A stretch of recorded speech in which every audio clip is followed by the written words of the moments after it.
What are the chances of a diplomatic agreement between Israel and Saudi Arabia?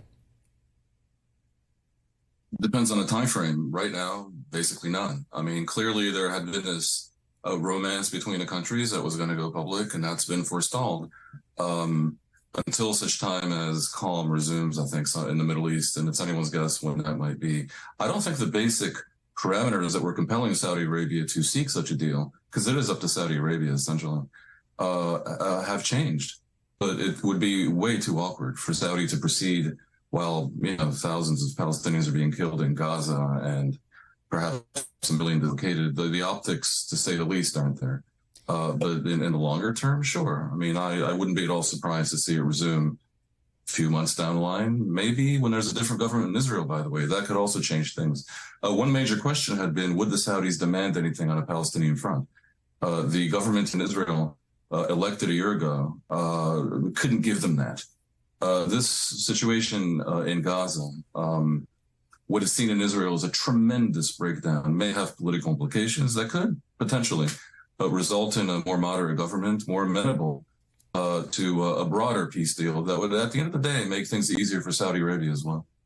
Is it possible that last week's attack on Israel, Hamas's attack, is in some part a reaction to this impending deal with Saudi Arabia? It's possible. There was a confluence of interests. It appeared as if Saudi Arabia might go ahead and do the deal with Israel without demanding from Israel anything of note on the Palestinian front, essentially, from their point of view, selling them down the river. That creates frustration in Palestine. By the way, more so in the PA, which wants a partition deal and a two-state solution with Israel than necessarily with Hamas. That doesn't. And of course, the idea of this massive rapprochement between Israel and Saudi Arabia, essentially peace with between the Muslim, Sunni Muslim nations and Israel, bringing in a strategic alliance with the U.S., that's a nightmare for Iran. And Iran is a major backer, perhaps the major backer of Hamas. So they had every reason to try to just settle it. And without a doubt, to the extent that that was the case, they succeeded in delaying it. That is evident. How concerned are you that this conflict could expand to Israel's northern border?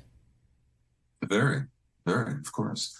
I don't claim telepathic powers to understand what's going on in the head of Hassan Nasrallah, the head of Hezbollah, and an Ayatollah or two in Tehran.